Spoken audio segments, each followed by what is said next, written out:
Este programa forma parte de los relatos del expediente clasificado bajo el nombre de Ritual y está patrocinado por Laxo Educación.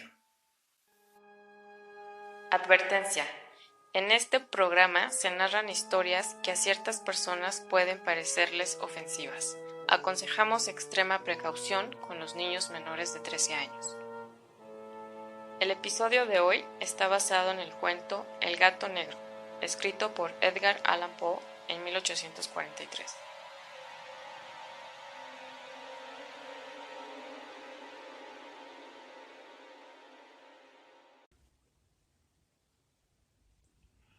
Cuando por primera vez contemplé esta aparición, apenas si podía tenerla por otra cosa.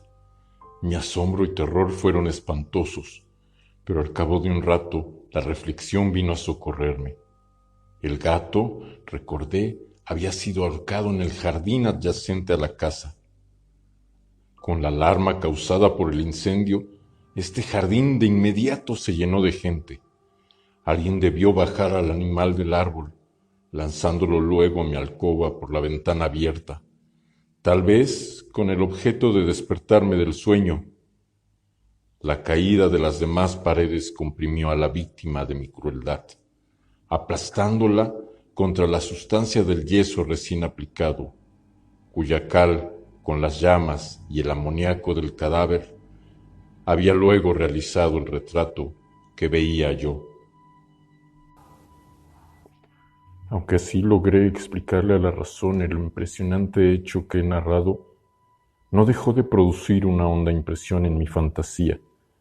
Durante muchos meses no logré librarme del fantasma del gato, y en este periodo regresaba a mi espíritu una especie de sentimiento que se asemejaba al remordimiento, sin serlo en realidad.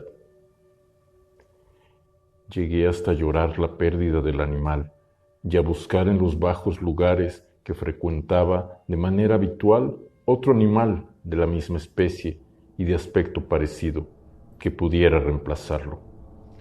Una noche, sentado casi inconsciente en algún antro de perdición, noté de repente un objeto negro que reposaba sobre la parte posterior de uno de los inmensos tóneles de ginebra o ron que constituían el principal amoblamiento del lugar.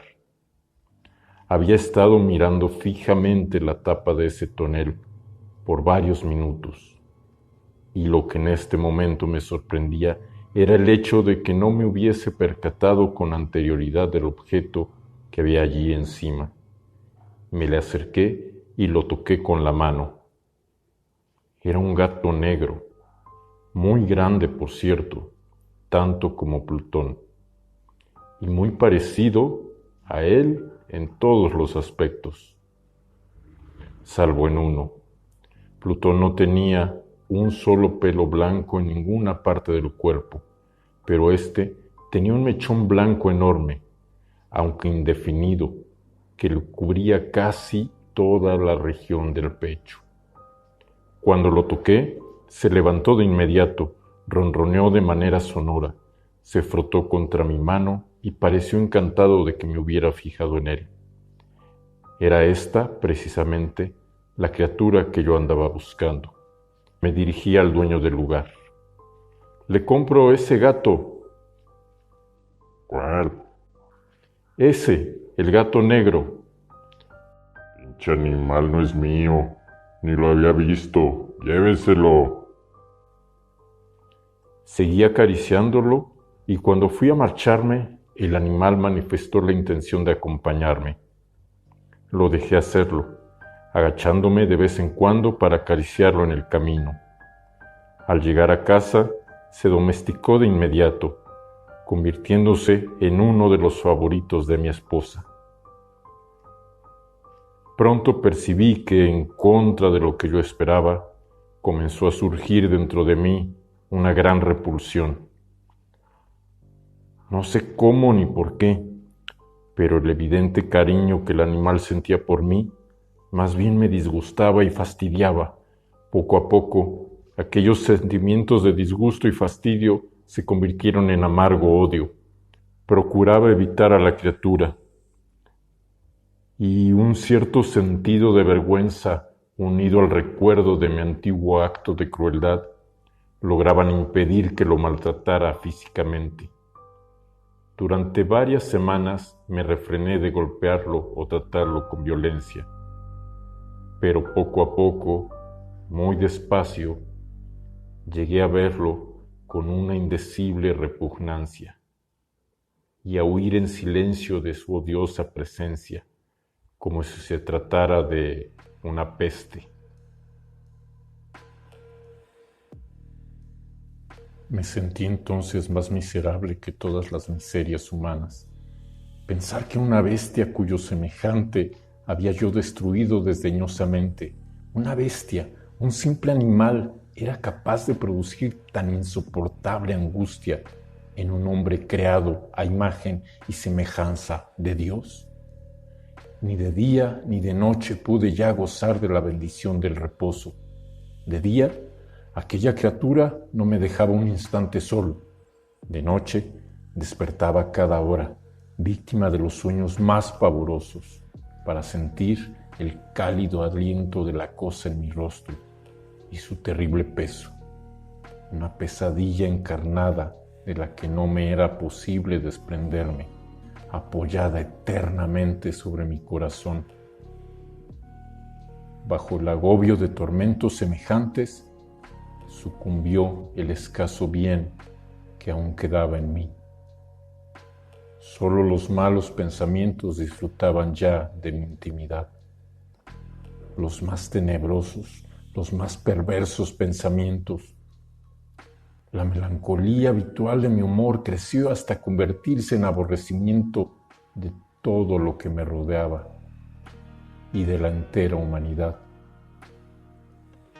Mi pobre mujer, que de nada se quejaba, llegó a ser la habitual y paciente víctima de los repentinos y frecuentes arrebatos de ciega cólera. Cierto día, para cumplir una tarea doméstica, me acompañó al sótano de la vieja casa, donde nuestra pobreza nos obligaba a vivir. El gato me siguió mientras bajaba la empinada escalera y estuvo a punto de tirarme cabeza abajo, lo cual me exasperó hasta la locura y, alzando un hacha y olvidando en mi rabia los pueriles temores que hasta entonces habían detenido mi mano, descargué un golpe que hubiera matado instantáneamente al animal de haberlo alcanzado. Pero la mano de mi mujer detuvo su trayectoria. Entonces, llevado por su intervención a una rabia más que demoníaca, me zafé de su brazo y le hundí el hacha en la cabeza. Sin un solo quejido, cayó muerta. Cumplido este espantoso asesinato, me entregué al punto y con toda sangre fría a la tarea de ocultar el cadáver.